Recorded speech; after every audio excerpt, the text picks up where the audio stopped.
حد يصدق ان الجمال ده كلاته معمول في البيت، ووفرنا فلوس كتير. القطعه بنروح نجيبها من بره بال40 وبال50 جنيه، وطبعا ما بتبقاش بنفس الامكانيات دي.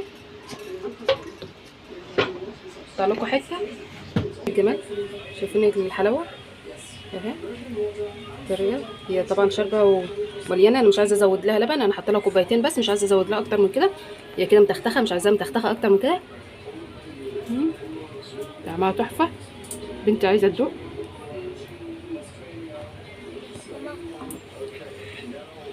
لو حد عايز يزود لبن كمان ممكن تزودي، بس انا شايفه يعني اللي هي كده شاربه لبن وبزياده يعني، وتحفه جدا. شايفين جميله. عايزاكم تجربوها وتقولوا لي ايه رايكم. لو عجبكم ما تنسونوش لايك واشتراك وتفعيل الجرس. سلام يا حبايبي. السلام عليكم ورحمه الله. حبايبي عاملين ايه؟ كل سنه وانتم طيبين. النهارده هنعمل كيكه التريشلي او كيكه الحليب. هنعملها بمقادير سهله وبسيطه واقتصاديه جدا، موجوده في البيت عندنا وسهله تقدروا تعمليها على طول. عندي 4 بيضات، ممكن تخليهم 3 بيضات كمان. وعندي نص كوبايه زيت.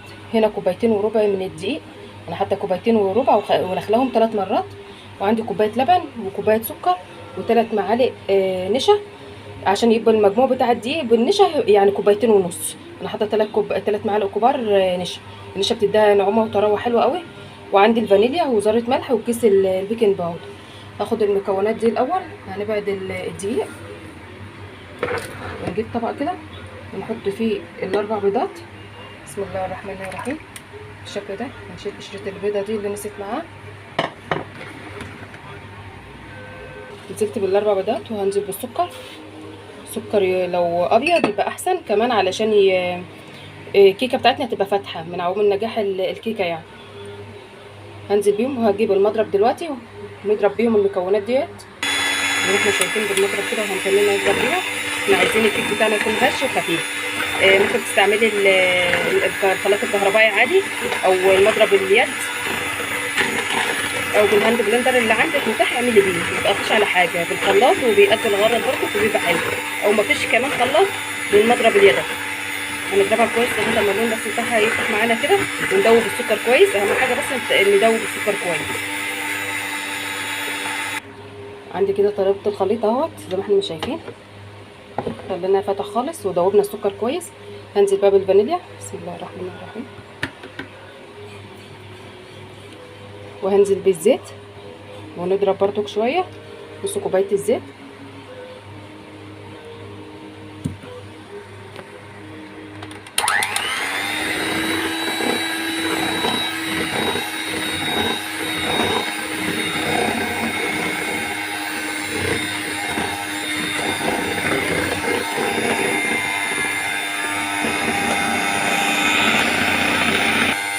بتعملينا بقى نضرب في الزيت كده وفي المكونات كلها، عشان المكونات بس تتجانس كده مع بعضها وكله يدخل في بعض كده بالشكل ده. لو عايزه تستغني بقى عن خطوه الضرب ديت متسهله عليكي وتحطي في الخلاط، بس تضربيهم ضرب كويس يعني، عشان يبقى فاتح معانا وكل حاجه تبقى السكر يبقى دايب فيه، يبقى مطلوب كويس بالشكل ده كده.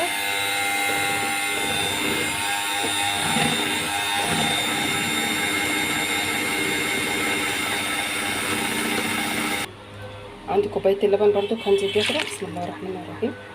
ونضرب كويس. وعندي معلقه خل تدينا هشاشه حلوه قوي للكيكه، وبتفتح معانا كمان لون الكيكه.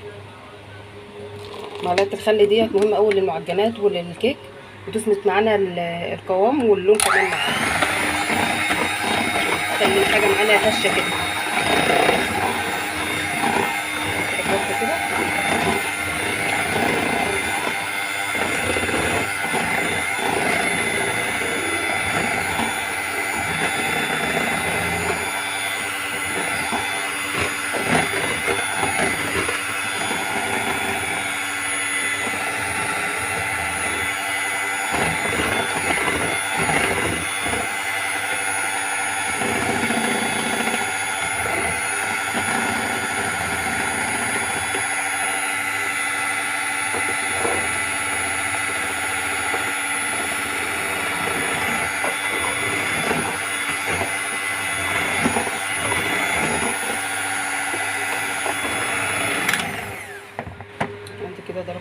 كويس.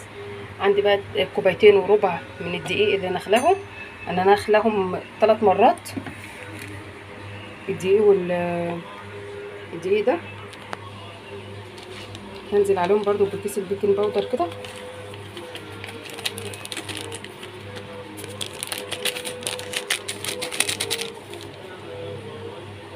ندخل كيس البيكنج باودر معاهم.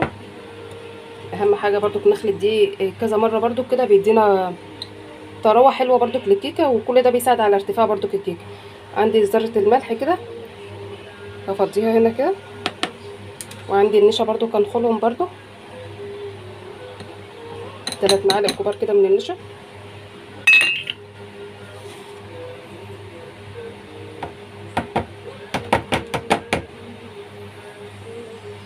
وهننزل بقى بيهم كده بالراحه، نديهم تقريبا كلهم كده ببعض. عايزه تنخلي تاني كمان انخلي، بس انا بقولك انا نخله 3 مرات يعني حلو قوي، بيدينا هشاشه حلوه يعني. نشيل بقى المضرب معانا.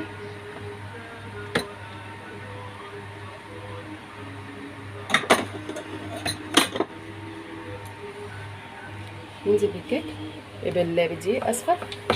بسم الله الرحمن الرحيم. بسم الله كده في الحاجه. نكمل بقى بالمضرب كده. عندي بقى اللهم صل على النبي الفرن انا نقيته على درجه حراره متوسطه، عايزه درجه حراره كده 200. وعندي الكيك بقى نضربه كويس كده بالدقيق بالحاجه كده بالمضرب. لو الكيك لقيتيه خفيف معاكي حطي معلقه دقيق، لقيتي قوامه تقيل معلقتين لبن كده، ما كتريش. بس هو القوام اللي انا مديهولك ده مظبوط مع الكيكه وقوامها حلو. ننزل بس الجوانب كلها كده ونضرب بقى كويس. انا عندي كده الكيكه ضربتها كويس ولميت اللي في الجناب كله الدقيق. بصوا انا ما شاء الله كده القوام بتاعها ممتاز، ولا زودت دقيق ولا لبن ولا حاجه خالص. اهم حاجه بقى تضربها كويس. عندي صينيه بقى مدهونه زيت، شوف ده كده.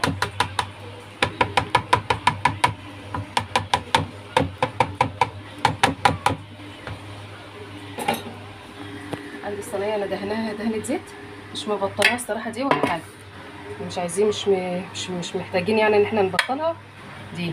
دهنينا بس دهنه كويسه كده من الزيت، او لو عندك زبده سمنه اي حاجه يعني. وهننزل بسم الله الرحمن الرحيم الخليط اللي احنا عاملينه. دي صينيه اكبر قالب في الصواني القوالب بتاعه المكرونات وكده، اللي هي 3 صواني فوق بعض دولت. دي بتدينا السمك بتاعها حلو. لو انت عايزاه بقى السمك سميك شويه ممكن تقللي بقى في الصينيه الوسط يعني، ده براحتك. حطي برده كل المكونات ديت. عندي صينيه الكيكه بعد ما فضيتها بقى، فضيت كل المكونات اللي احنا ضربناها فيها خبطتين كده. الصينيه كلها متوزعه حلوه اهيت. هندخلها بقى الفرن على درجه حراره متوسطه، هتقعد حوالي تلت ساعه. هي مش هتغيب عشان هي سمكها رفيع مش سميكه يعني زي الكيك اللي بنعمله بيقعد نص ساعه اقل حاجه. دي هدخلها ولما تطلع هوريها لكم. مع بعض بقى الكريم شانتيه. عندي كوبايه من الكريم شانتيه الخام، وعندي الظرف بتاع اللبن النيدو او اللبن الحليب اللي سايب اللي براحتك اللي موجود، دي حاجه اضافيه يعني. وعندي لبن ميه، ممكن تستخدمي لبن. عندي ميه متلجه خالص اهيت احطيه، بس مش هحطها كلها، هسيب بس شويه كده علشان بس اشوف القوام. وعندي كيس فانيليا عليها تديها ريحه برضو حلو. عايزين بس ننكهها كده زي اللي بنجيب نشتريها وكده من بره ويبقى لها طعم وريحه حلوه. بسم الله الرحمن الرحيم. نضرب فيها مع بعض كويس. فيها تلج خالص اهي قدامكم.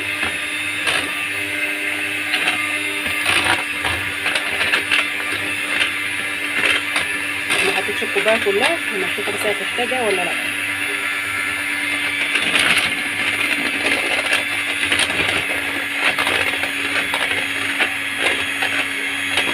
عندي الكريمه انا حطيت بقيه كوبايه الميه. عندي الكريمه بقى بالشكل ده. جامده خالص ومتماسكه اهي معايا بالشكل ده. هسيبها بقى لغايه اما اطلع الكيكه وتبرد، ودي هتحطها في التلاجة. وكانت استوت، سبتها لما تبرد ورحت جايه قلبها بقى على ظهرها علشان بس ايه تتشرب معانا اما نحط اللبن. دي كانت تتقطع كده فسيبتها عادي بالشكل ده. هنخرمها بقى كلها كده عشان بس ايه تشرب معانا اللبن. انا جبت لكم في حته النور قاطع، فجبت لكم في حته بس ايه فيها نور ربنا كده علشان نشوف مع بعض. كيكه طالعه جميله وهشه وزي الفل اهي. انا خرمتها كلها. هسقيها بقى كوبايتين لبن، ممكن انت تسقيها اكتر اقل براحتك. الكوبايه دي انا معايا فيها كوبايتين وحاطه فيها السكر، حتى لكل كوبايه معلقتين سكر. بسم الله الرحمن الرحيم. هنعمل اكتر بس على الاطراف عشان بتبقى دايما ناشفه. واللبن بس ايه انا حطاها بالقشطه بتاعته بخيره يعني بالشكل ده. تشرب معانا على طول. الكيكه بارده يا جماعه، يعني هي دافيه يا دوبك سنه بسيطه، بس كوبايتين اهمت ماشي. واللبن بدرجه حراره الغرفه عشان بس ايه ما يبقاش سخن وكيكه سخنه ويعجن معانا ولا حاجه. بقول لكم على الحاجات ديت البسيطه عشان تطلعوا كيكه حلوه وجميله، وحرام لما الحاجه تبوظ. بتك بس على الاطراف عشان تبقى طريه وحلوه ماشي بالشكل ده. ده يا جماعه اللي على الوش ده قشطه، القشطه بتاعته قشطه اللبن يعني. انا كنت غلياه وسبته وقلت لا مش هشيل القشطه يعني تبقى بخير ونديله طعم برضه. هسيبها بقى لغايه ما تتشرب خالص واحط عليها طبقه الكريم. حطيت اللبن وسبتها كده شويه الكيكه تتشرب من اللبن. عندي بقى الكريم شانتيه هحطه واوزعه، احنا ده ضربناه مع بعض. بسم الله الرحمن الرحيم. هنوزعه كده. انا حطيته في كيس عشان يسهل علينا عمليه الفرد.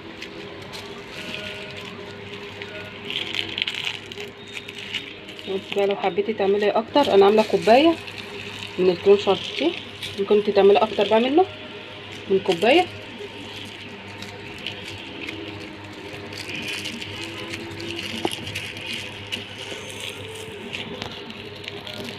بالشكل ده انا هنزل عشان اسويه بالشكل ده.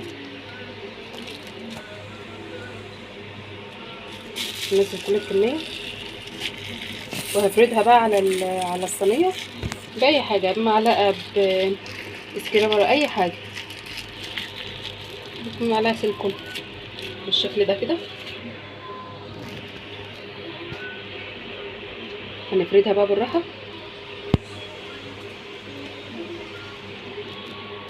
بالشكل ده كده.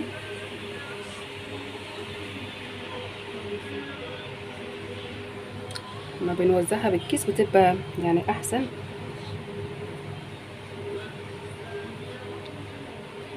ونحاول بقى نساوي في كل الجناب.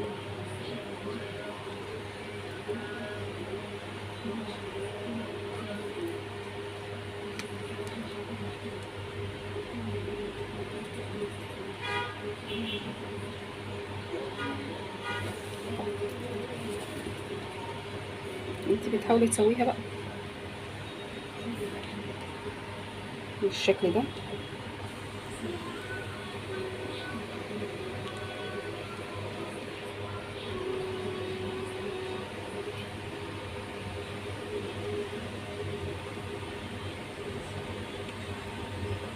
انا عندي الكريمه حلوه متماسكه وجامده حلوه. وبعد ما اسوي الشكل خالص هدخلها برضو التلاجة عشان تجمد وتمسك برضو في الجيب. يعني انا عاملاها متماسكه مش عاملاها سايله، نمشي على نفس الخطوات عشان تعملها نفس الشكل. هنسويها بس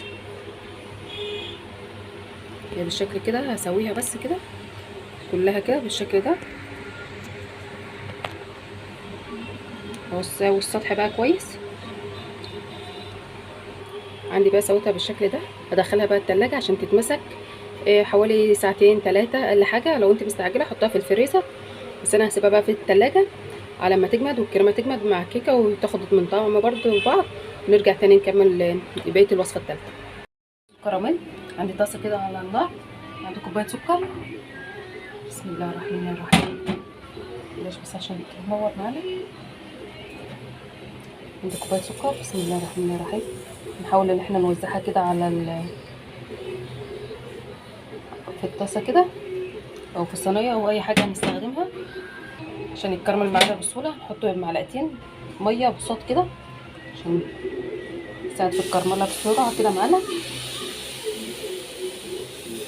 معلقه بسيطه خالص اهي. ونحاول ان احنا نقلبه كده علشان يتكرمل كله وما يتحرقش مننا من جنب واحد. بالراحه وبنمشي الخطوات بالراحه خالص اهو.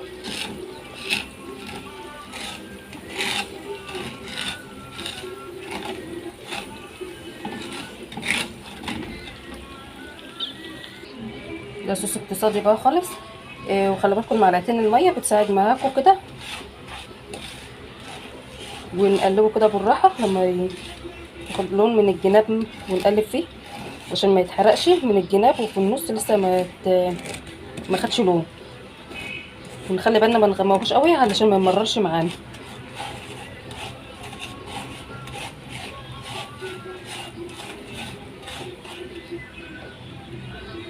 عندي بقى الكراميل اهو يا جماعه زي ما انتم شايفينه اللون ده ويفك معايا خالص اهو. اهم حاجه نار هاديه يعني فوق من الهاديه كده بالشكل ده زي ما احنا شايفينه اهوت. واللون ده كده حلو اهو علشان ما يتحرقش معانا. مش عايزينه غامق. هو انا فاتح كمان عندي عن الكاميرا كمان. عندي معلقه زبده. انا الزبده ديت من اللي مسيحاها الفلاحي. هدوبها فيها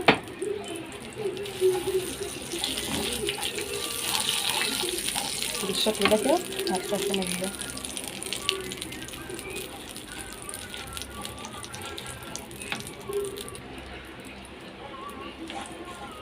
عندي بقى الكراميل اهو. سايح الزبده ساحت اهي عليه.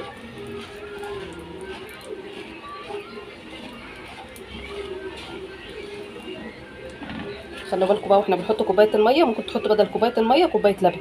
وابعدوا ايديكم عشان بس الله اكبر دي لسعته وحشه. بسم الله الرحمن الرحيم. بالشكل ده هنبص نلاقيه بيقفش دلوقتي هيتفك.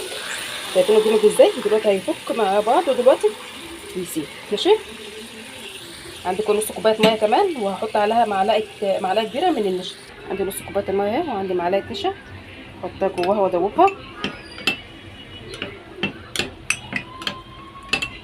بالشكل ده كده. وعندي الصوص اهوت وجامد اهو هيتفك. ابتدي بتتفك معايا اهوت بالشكل ده كده. هسيبه لغايه ما يتفك خالص. الكراميل داب اهوت زي ما انتم شايفين. السكر كله داب اهو بالشكل ده. هنزل بقى بنص كوبايه الميه او ممكن مكانها لبن وعليها ايه معلقه النشا. بسم الله الرحمن الرحيم. بسم الله الرحمن الرحيم. نلاقي اللون اتغير كده هيرجع تاني.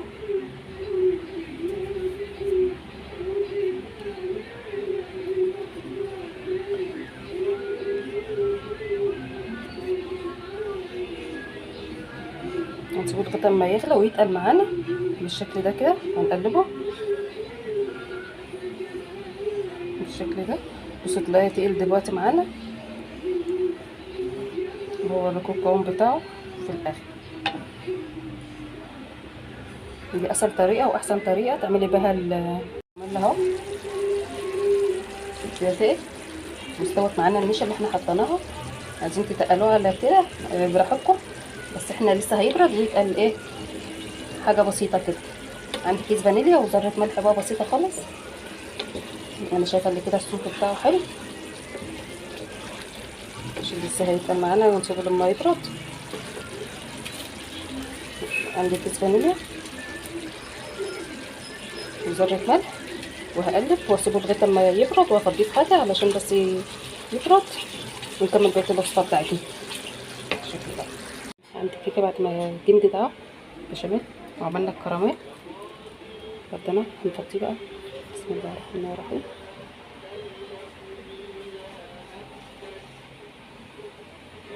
ننزل بقى بالكوبايه.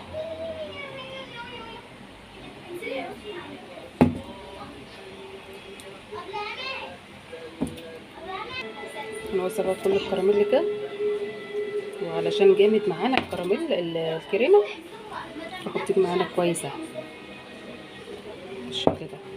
نوزعها بقى كلها، وانا سايبه معلقتين من الكريم شانتيه، هنوزعها بالشكل ده كده اهو.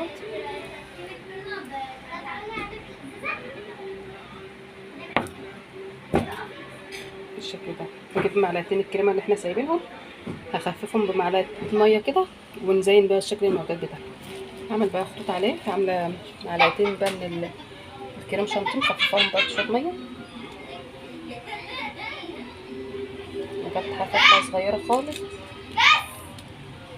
عشان نزول.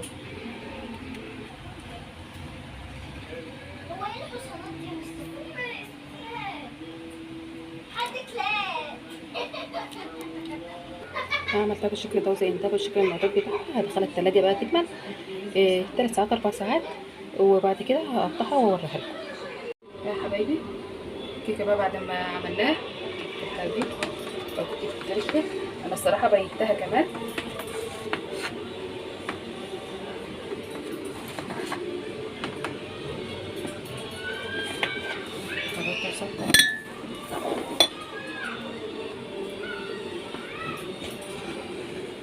المفروض نمسح السكينه، بس بامانه انا مستعجله يعني اني نازله وكده فمستعجله. ماشي، طلع بقى منها قطعه زي ما انتم شايفين يا حبايبي الكيكه عامله ازاي. بصوا جميله، لو انت عايزه تزودي لبن بقى تزودي، بس انا شايفاها كده جميله قوي. والطبقات والكريم شانتيه حاجه جميله تحفه. انا هدور بس بنتي الاول عشان هم بصوا مستعجلين عليه. عايزاكم تجربوها بقى بنفس الطريقه وتقولوا لي ايه رايكم. ما تنسوش في اللايك والاشتراك وتفعيل الجرس. والسلام عليكم ورحمه الله وبركاته.